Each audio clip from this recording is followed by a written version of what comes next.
Now, Ugandan pop star turned MP Bobi Wine has told the BBC he is willing to die fighting for freedom. The politician is currently in the US receiving medical treatment after he was allegedly tortured by Ugandan security forces. The military denies the allegations. Well, earlier today, he held a press conference in Washington, and the BBC's Zuhura Yunus has been watching developments for us. Zuhura, what did he say today? Well, I spoke to him yesterday evening, but today he said that he'll rather present himself as a survivor rather than a victim.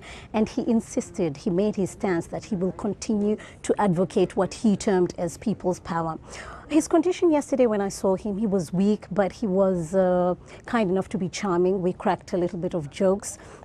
But he was walking by an assistant of a crutch, and when I asked him, do you feel pain in your leg? He said, no, in fact, I have a back injury. We had a brief interview, and the first thing I wanted to know from him is what exactly did the soldiers do to him? And this is what he had to say. They did unspeakable things to me. They brutally arrested me, beat me, tortured me, abused me, and left me for dead. Well, I'm even talking to you against my doctor's orders, because to them I'm supposed to be resting. But like I've always said, the fire that burns inside me burns hotter than the fire that burns outside me. I'm sure the fire is burning on the other side as well. So how are you going to deal with that?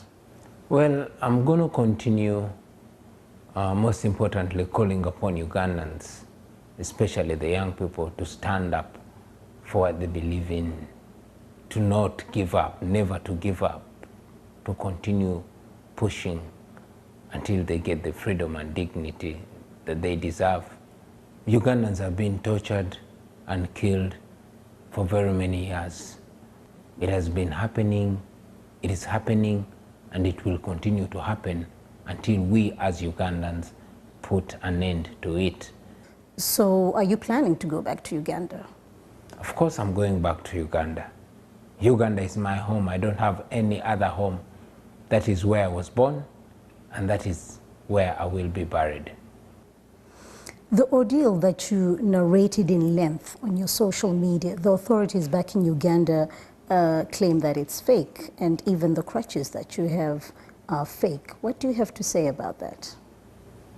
Well, does anybody get surprised when the authorities torture Ugandans and say it's fake? So what exactly is your plan when you go back? I'm going to continue the fight for freedom, and it is the fight that we must either win or die trying.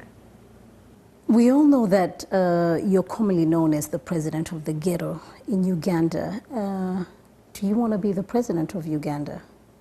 It's not about me, and it's not about being president.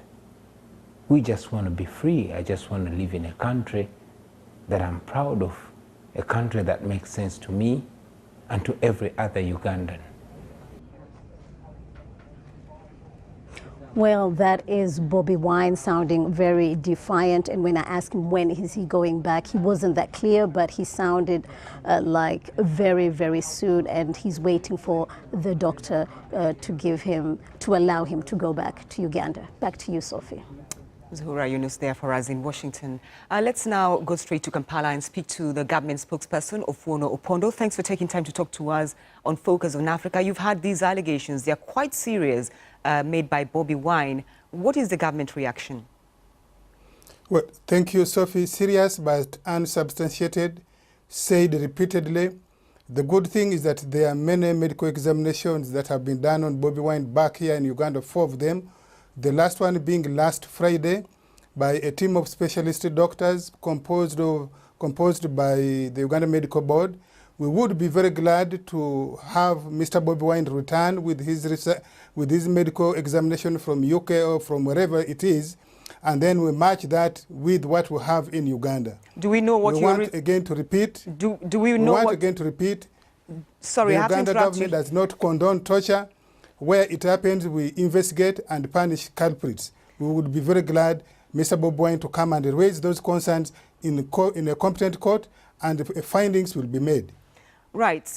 You have said the government, the medical centers in Kampala have already conducted the examination. When I spoke to you the last time, you said this would be out in 2 days or 3 days. What are the results? Do we know? Because that's what Ugandans really want to know to counter the allegations by Bobi Wine. Well, let Mr. Bobi Wine come. Medical ethics does not provide me with the liberty to disclose what it is. Let Mr. Bobi Wine come. In the presence of his doctors, in the presence of his lawyers and the government, the results will be availed to him. What guarantees are there for Bobi Wine that he's going to be safe? Well, let him just come back. He's not the first one. You remember a few years ago you hosted General Sejusa. He's back here. You hosted Mr. Laro Tuno. He's back here. There are many Ugandan opposition leaders bigger than Mr. Bobi Wine who are back here. There are those who have taken up arms. They have made peace. Not joined the government, but they have made peace and they are back in Uganda. Mr. Bobi Wine is free to come back and therefore should not make his return a big issue. Let him return. But is the government worried or not worried at all? Because this is a man who has a huge following now in Uganda and his case is being beamed across the world, really. I'm not sure about a big following that can be tested at elections or in mobilizing for whatever cause. Mr. Bobi Wine talks about freedom. We are talking about freedom, liberty, emancipation, and empowerment. NRM government stands for all those four comprehensively. For him to have come from the ghetto, as he claims, into parliament, and is now talking on BBC, really, he should be able to credit or give some credit to the government that exists today. All right. Ofono Opondo, thanks for taking time to talk to us here on Focus on Africa. Thank you.